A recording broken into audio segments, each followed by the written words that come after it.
Bading daw si Tom Rodriguez. Nambugbog daw, may one-night stand daw. At higit sa lahat, milyon-milyong pera raw ang nawala sa gitna ng pagbagsak ng kaniyang kasal. Pero alin dito ang totoong nangyari at alin ang chismis lang? Bago sumikat, si Tom Rodriguez ay isang film actor na ipinanganak sa Subic at lumaki sa Samar bago lumipat sa Amerika. Ang tunay niyang pangalan ay Bartolome Alberto Mott. Noong 2009, unang nakilala siya ng publiko bilang housemate sa Pinoy Big Brother Double Up bago tuluyang sumikat bilang aktor. Ang malaking breakthrough ni Tom Rodriguez ay dumating noong 2013 sa GMA series na My Husband's Lover, kung saan ginampanan niya si Vincent, asawa ni Lali at lihim na karelasyon ni Eric na ginampanan ni Dennis Trillo. Hindi ordinaryong role si Vincent, isa siyang baklang lalaking nagtatago ng kaniyang tunay na pagkatao at may asawa, pero may lihim na relasyon sa kapwa lalaki. Kaya hindi lang basta romance ang kailangang ipakita ni Tom. Kailangan niyang dalhin ang takot, guilt, pagtatago at matinding conflict ng isang lalaking nabubuhay sa pagitan ng kaniyang pamilya at ng tunay niyang nararamdaman. Kaya naging kapansin-pansin ang chemistry nila ni Dennis Trillo at sumikat ang tambalang Tom Den. Malaking turning point ito sa career ni Tom. Mula reality star, naging seryosong leading man. Pero ang role na ito, iniugnay ng ilan sa kaniyang totoong pagkatao. Pero may kapalit ang sobrang galing niyang pagganap. Dahil naging makatotohanan ang karakter niyang closeted gay, may mga taong hindi na napaghiwalay ang aktor sa role. Kaya nang bumagsak ang kaniyang totoong kasal, muling sumabog ang tanong, baka totoo nga? Dito nagsimula ang isa sa pinakamalaking kontrobersya sa buhay niya. Noong 2022, parang sabay-sabay na bumagsak ang buhay ni Tom Rodriguez. Naghiwalay sila ng kaniyang asawang si Carla Abellana. Naglabasan ang iba't ibang aligasyon. Kumalat ang mga chismis tungkol sa kaniyang sexuality. May usapin tungkol sa pagtataksil. May kwento tungkol sa malaking halaga ng perang nawala. At pagkatapos ng lahat ng iyon, umalis siya papuntang Amerika. Hindi maikling relasyon ang pinagsamahan ni Tom at Carla. Nagsimula ang kanilang closeness matapos silang magkasama sa My Husband's Lover noong 2013. Habang magkasama sa trabaho, naging malapit sila at kalaunan ay nauwi sa totoong relasyon. Ilang taon silang nag-date bago tuluyang ikinasal noong October 2021. Para sa marami, ito na ang kanilang pinakahihintay na happy ending. Mula sa magkatambal sa teleserye, naging magkasintahan at sa huli ay naging mag-asawa. Pero ilang buwan lang ang lumipas, biglang gumuho ang lahat.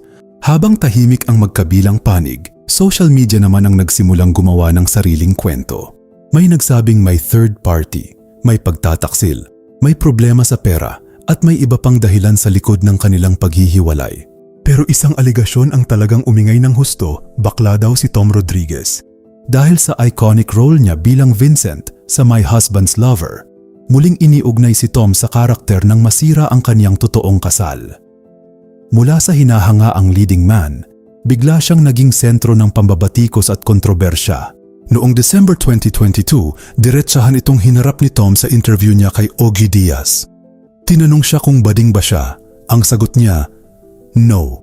Ipinaliwanag niya na hindi niya itinuturing na insulto ang tawaging gay dahil marami sa pinakamabubuti at pinakamagagaling na taong kilala niya ay kabilang sa LGBTQ+ community. Pero nilinaw niyang hindi iyon ang katotohanan tungkol sa kaniyang sarili. At kung ayaw siyang paniwalaan ng ibang tao, hindi na raw niya iyon kontrolado.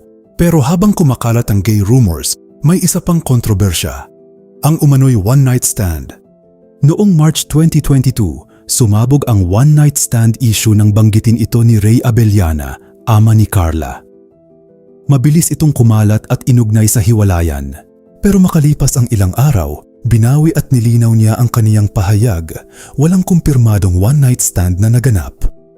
May mga pangalang nadawit online, kabilang si Kelly Day, pero itinanggi niya ang pagkakasangkot. At hindi pa doon natapos ang kontrobersya, may aligasyon pang nambugbog daw si Tom. Kumalat online ang mga kwento tungkol sa physical abuse, pero mariing itinanggi ito ng aktor. Walang sapat na basehan para sabihing napatunayang nangyari ito. Kaya ang tanong, ebidensya ba ito o chismis na paulit-ulit lang kumalat? Pero kung may bahagi ng kontrobersya na mismong si Tom ang nagsalita tungkol sa kaniyang naging karanasan, iyon ay ang financial problems. Milyon-milyong piso ang nawala. Inamin ni Tom na naloko siya at naubos ang malaking bahagi ng kaniyang ipon. May mga ulat na umabot sa 24 milyon, pero walang opisyal na breakdown kung magkano mismo ang pera ni na Tom at Carla. Ang sigurado, isang napakalaking financial loss ang tumama sa kanila at kasabay ng pagkawala ng pera, lalo ring gumuho ang kanilang pagsasama. Sa panig ni Carla, sinabi niyang nakaranas siya ng disrespect, betrayal at lies.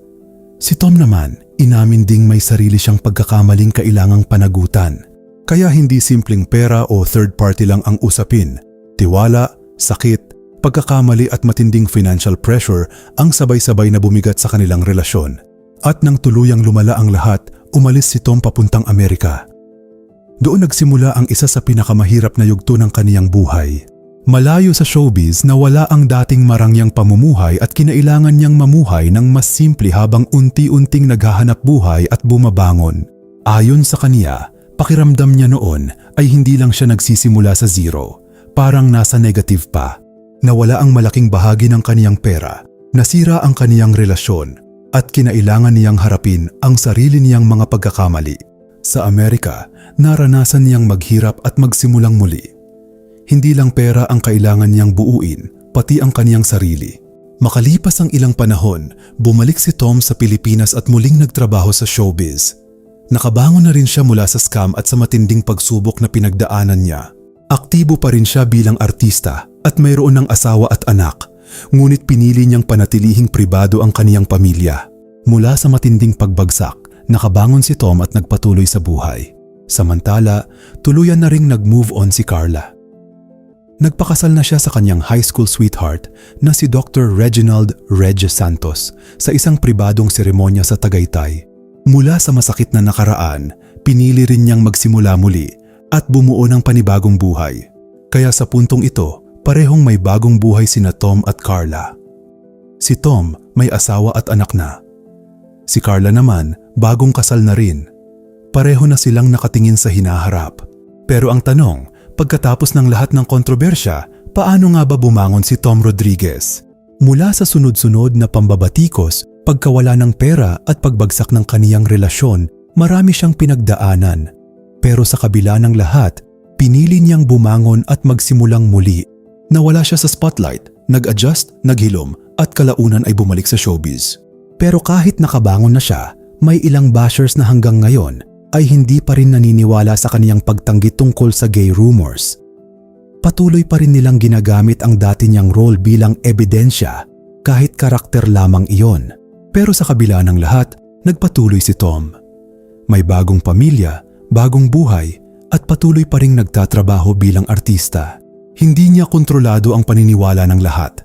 Ang kontrolado niya ay kung paano siya babangon. At mula sa matinding pagbagsak, bumangon si Tom Rodriguez.